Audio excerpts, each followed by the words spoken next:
জনবহুল এলাকায় চোখের নিমেষে পুড়ে ছাই মোটরসাইকেল। গত দুদিন ধরে প্রচন্ড তাপপ্রবাহের জেরবার অবস্থা বালুরঘাট শহরের। এর মধ্যেই শনিবার দুপুরে বালুরঘাটের সাধনা মোড় এলাকায় একটি মোটরসাইকেল আগুন লাগার ঘটনায় তীব্র চাঞ্চল্য সৃষ্টি হল এলাকায়। প্রত্যক্ষদর্শী সহ বাইক চালকের অনুমান, অতিরিক্ত গরমের কারণে এমন ঘটনা ঘটে থাকতে পারে। এদিন বালুরঘাটের ব্যবসায়ী সন্দীপ চাকি ওই এলাকার একটি সর্ষের তেলের দোকানে তেল নিতে যান। বাইক কিছুক্ষণের জন্যই রাস্তার উপর দাঁড় করানো ছিল। সস্ত্রীক বাইকে বসে স্টার্ট দিতেই আগুন ধরে যায়।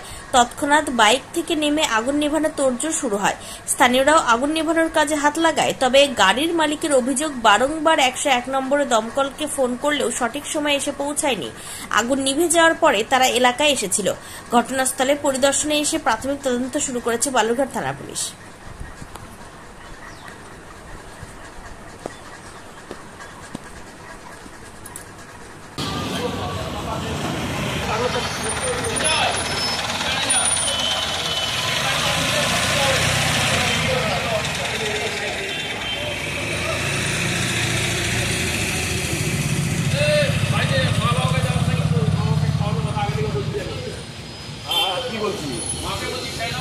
কিক মারছি ওই তো গরমের জন্য হেলমেটটা ছিল না গাইছে। আরে হেলমেট পরেছিলাম তখন আর মাথায় নাই, আমি যেরকম হেলমেট।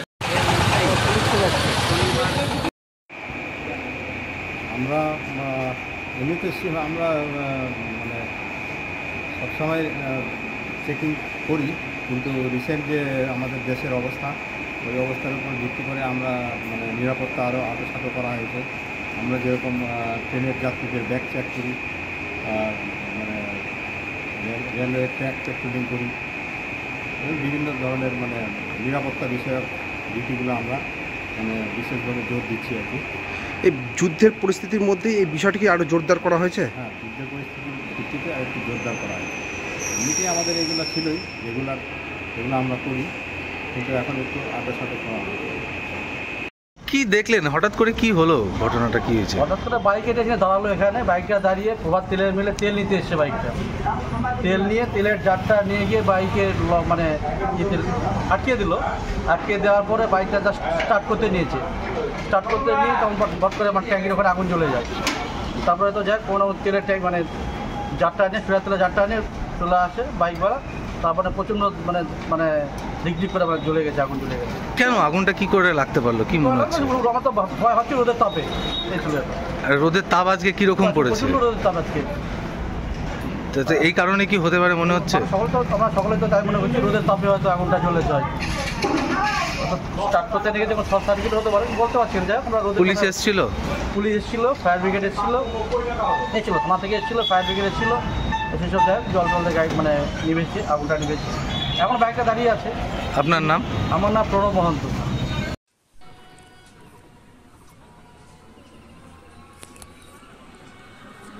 হিলি সীমান্তে যুদ্ধের স্মৃতি ও ন্যায় বিচারের আহ্বান। বাংলাদেশ সীমান্ত ঘেঁষা দক্ষিণ দিনাজপুরের ছোট শহর হিলি আজও বহন করে 1971 সালের মুক্তিযুদ্ধের বিভীষিকা। এখানকার মানুষ এখনো মনে রেখেছে সেই গোলাগুলির, শরণার্থীদের যাত্রার আতঙ্কের রাতগুলো। কাশ্মীরে 26 জন ভারতীয় পর্যটকের জঙ্গি হামলায় নিহত হওয়ার খবরে আবারও জেগে উঠেছে পুরনো ক্ষতচিহ্ন। 72 বছরের অবসরপ্রাপ্ত শিক্ষক কাঞ্চন মুন্সি বলেন, আমরা যুদ্ধ চাই না, কিন্তু ন্যায় বিচার চাই। 1971 সালে তিনি আহত শরণার্থীদের কাঁধে করে এনেছিলেন, লুকিয়েছিলেন ধানের ক্ষেতে। তার মতে যুদ্ধ কেবল ধ্বংস আর দুঃখই বয়ে আনে। হিলির প্রবীণদের আড্ডা এখনো ঘুরে ফিরে যায় সেই সময়ের দিকে, যখন পুরো এলাকা ছিল জনশূন্য আর মানুষ শরণার্থী হয়ে আশ্রয় নিয়েছিলেন আশপাশের গ্রামে। 84 বছরের হাসান আলী বলেন, পাকিস্তানি সেনারা শিশু, নারী কাউকেই রেহাই দেয়নি। যুদ্ধের এই স্মৃতি এখনো চোখে ভাসে। কাশ্মীরের ঘটনা তাদের রাগে ফুঁসিয়ে তুলেছে, কিন্তু প্রত্যক্ষ যুদ্ধ নয়, তারা চান জবাব হোক মানবতার পক্ষে দাঁড়িয়ে। ব্যবসায়ী অমূল্য রতন বিশ্বাস বলেন, প্রতিশোধ চাই, কিন্তু বোমা দিয়ে নয়, চাই ন্যায় বিচার। যুদ্ধ নয়, ন্যায় বিচারের দাবি নিয়েই হিলির মানুষ আবারও স্মরণ করছেন অতীত আর জানাচ্ছেন আহ্বান, ক্ষমা করেছি, ভুলিনি। এ প্রসঙ্গে কে কি বললেন শুনুন।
আপনি 1971 সালে যুদ্ধ দেখেছেন।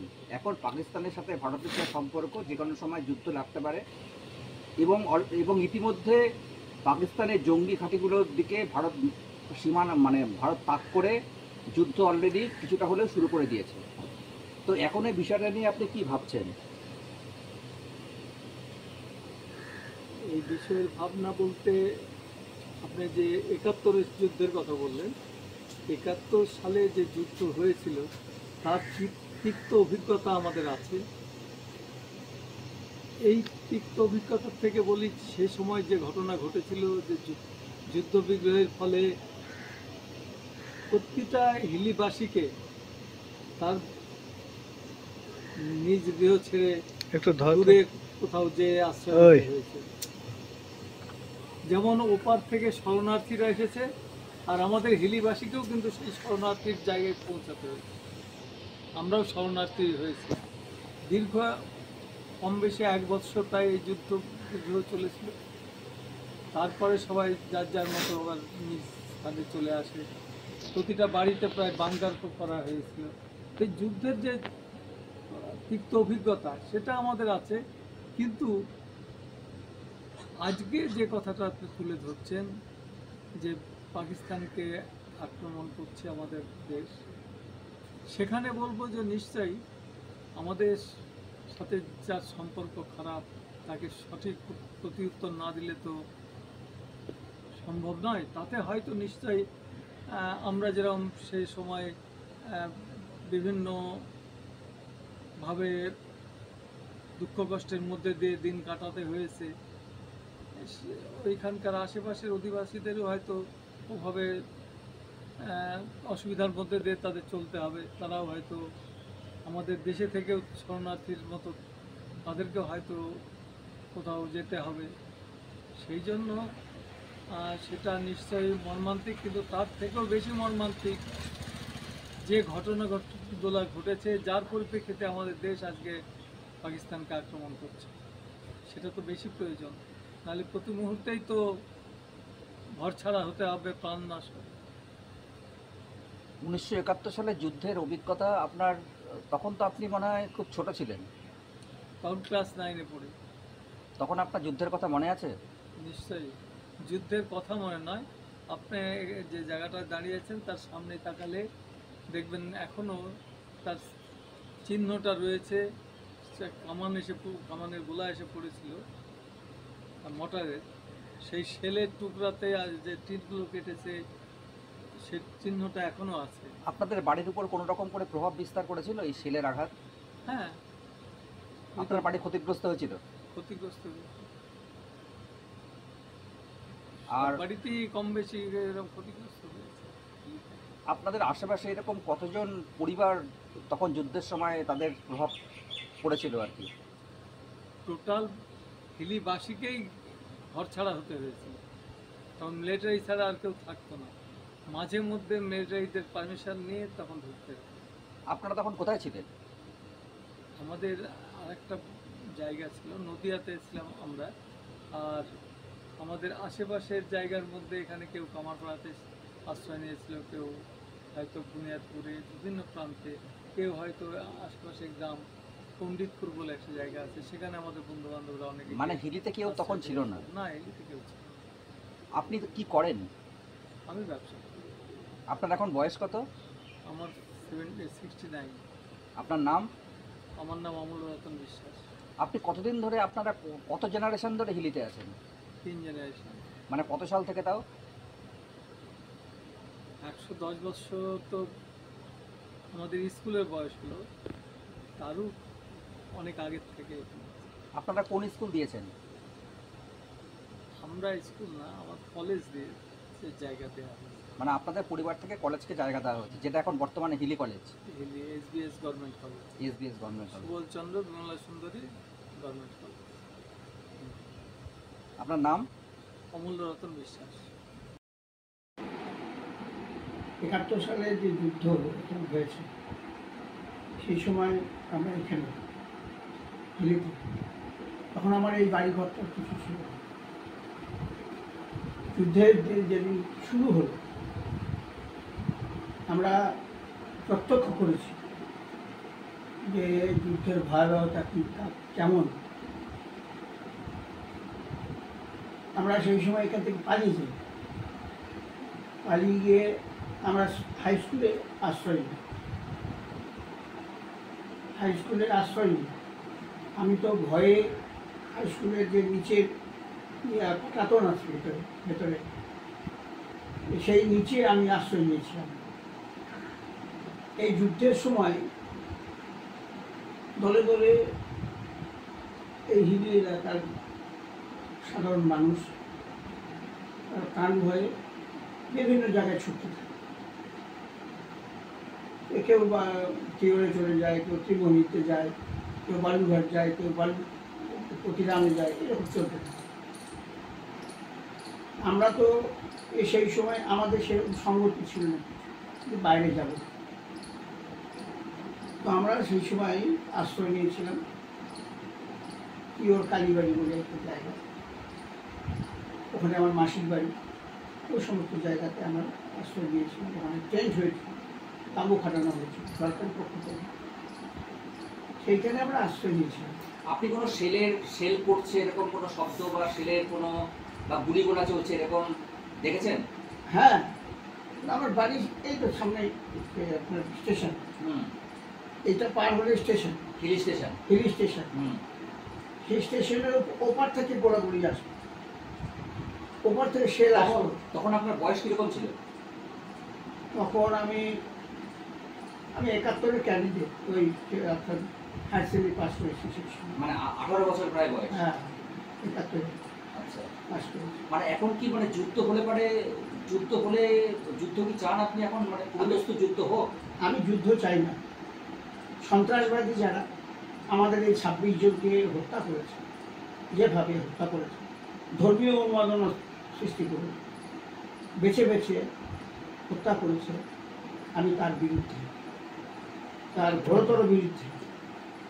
এবং আমরা চাই যে এই সন্ত্রাসবাদীরা যেখানে যেখানে আছে এবং সন্ত্রাসবাদীদের যে ঘাঁটিগুলো এই অপারেশন সিঁদুরের মধ্যে দিয়ে সেনাবাহিনী, আমাদের দেশের 3 বাহিনী, বিশেষ করে এয়ারফোর্স, তারা যেভাবে পয়েন্ট মতন আক্রমণ করেছে, ওদেরকে ধ্বংস করে দিয়েছে।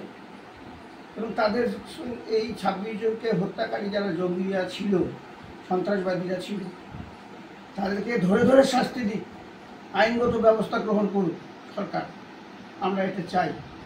কিন্তু এই যে এখন যে চলছে, এই সন্ত্রাসবাদীদের মদত দিয়ে পাকিস্তান যেভাবে আমাদের 0 পয়েন্ট এলাকায়, সীমান্তবর্তী এলাকাগুলোতে, জম্মু কাশ্মীর বিভিন্ন জায়গায়, লাহোর বিভিন্ন জায়গাতে, পাঞ্জাবের বিভিন্ন এলাকায়, রাজস্থানের বিভিন্ন এলাকায় যেভাবে গোলাবর্ষণ করছে, যেভাবে গোলাগুলি চালাচ্ছে, এটা আমাদেরও এই এলাকার নিরীহ মানুষ, সাধারণ মানুষ কত হয়েছে, মারা গিয়েছে, প্রায় 15 থেকে 20 জন মারা গিয়েছে।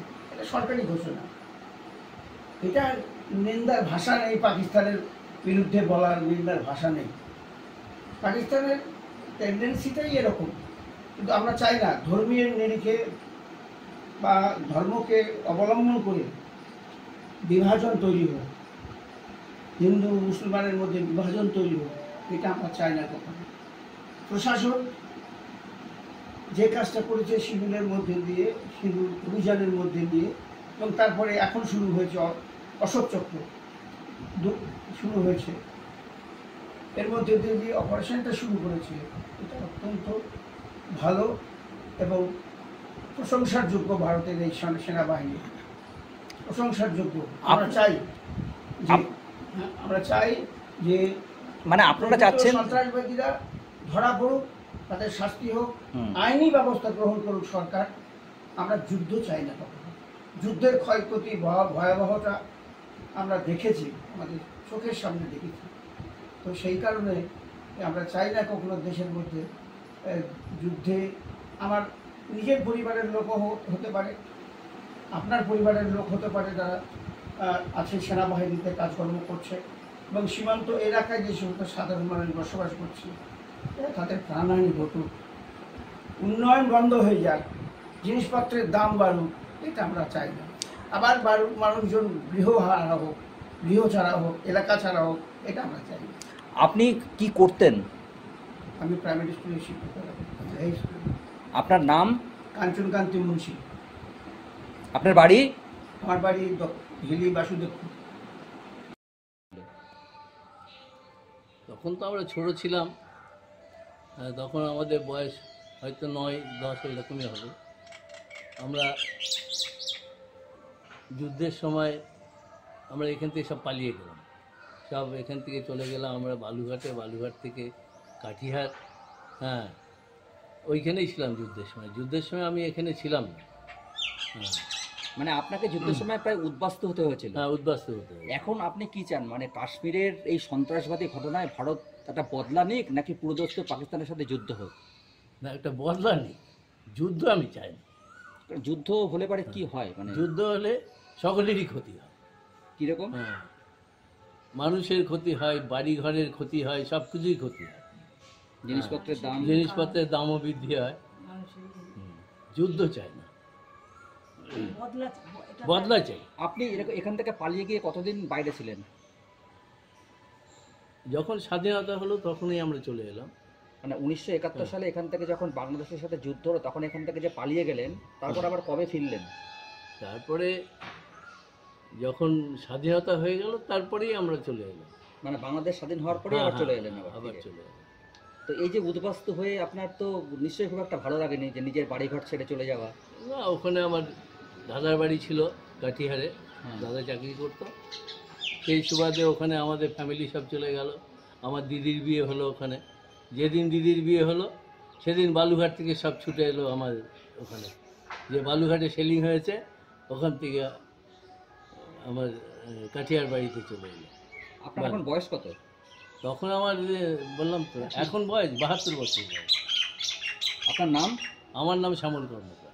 আপনার বাড়ি? আমার বাড়ি হিলি বাসুদেবপুর।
আমি গাড়ি নিয়ে চলে গেলাম।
আমাদের কাছে আপনি পাবেন লেডিস ও জেন্টস ওয়্যারের এক্সক্লুসিভ কালেকশন।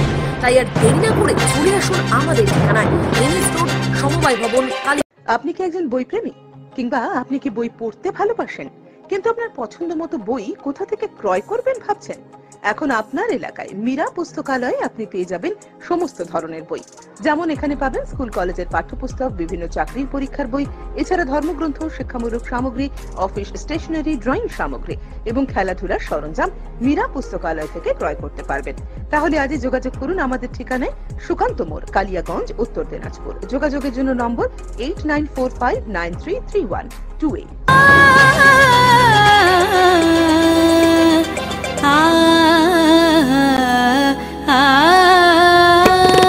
স্নিগ্ধতার পরশে ঝলমলে আলোয় মেখে শুভমঙ্গল উৎসবে সাজবে আজ বধূ বেশে। বধূ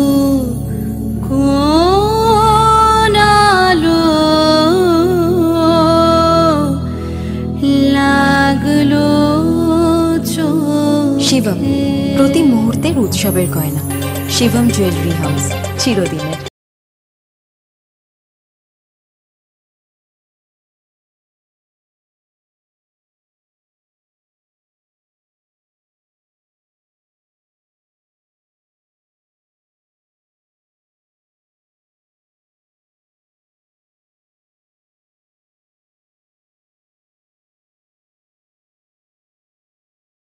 উত্তরবঙ্গের অন্যতম শিক্ষা প্রতিষ্ঠান North Bengal Elite Group of ইনস্টিটিউশনসের বিভিন্ন কোর্সে ভর্তি চলছে।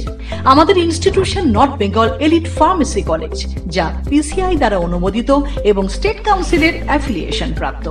ইনস্টিটিউশনের অন্যতম বৈশিষ্ট্য ল্যাব, লাইব্রেরি ও ওয়েল অ্যাকোমোডেটেড বিল্ডিং।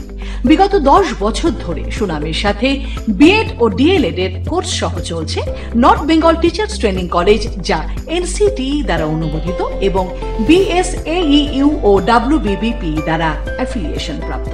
আমাদের ক্যাম্পাসে রয়েছে বাংলা মাধ্যম কো educational school, north Bengal elite collegiate school, primary থেকে দ্বাদশ শ্রেণী পর্যন্ত। সেপারেট হোস্টেলের সুব্যবস্থা আছে। স্থান ডালখোলা স্টেশন থেকে 10 কিলোমিটার দূরে North Bengal Teachers Training College campus, বিকোর, Uttar Dinajpur. Siliguri city office, Eastern Infa Educational Solutions, Pal Bhavan, first floor, Shiva মন্দির, শিলিগুড়ি। কাঠের বিকল্প একমাত্র কাঠ। 100% সলিড সেগুন কাঠ দিয়ে আপনার বাড়ির যে কোনো আসবাবপত্র পেতে আর চিন্তা নেই। যে কোনো রাজ্যে কিংবা জেলায় বসেই নিমিষেই আপনার আসবাবপত্রের ডেলিভারি পেয়ে যাবেন। ভিডিও কলেও আপনাদের কাজের আপডেট পাবেন প্রতি মুহূর্তে। আপনাদের সেগুন কাঠের তৈরি আসবাবপত্রের 100% গ্যারেন্টি দেবে মঞ্জুশ্রী ফার্নিচার। সুলভ মূল্যে আপনার পছন্দের ডিজাইনের যে কোনো আসবাবপত্র পেতে আজই যোগাযোগ করুন মঞ্জুশ্রী ফার্নিচার, নয়া বস্তি, চাম্পাশাড়ি, শিলিগুড়ি। যোগাযোগ নম্বর 8927602660 অথবা 9832225261।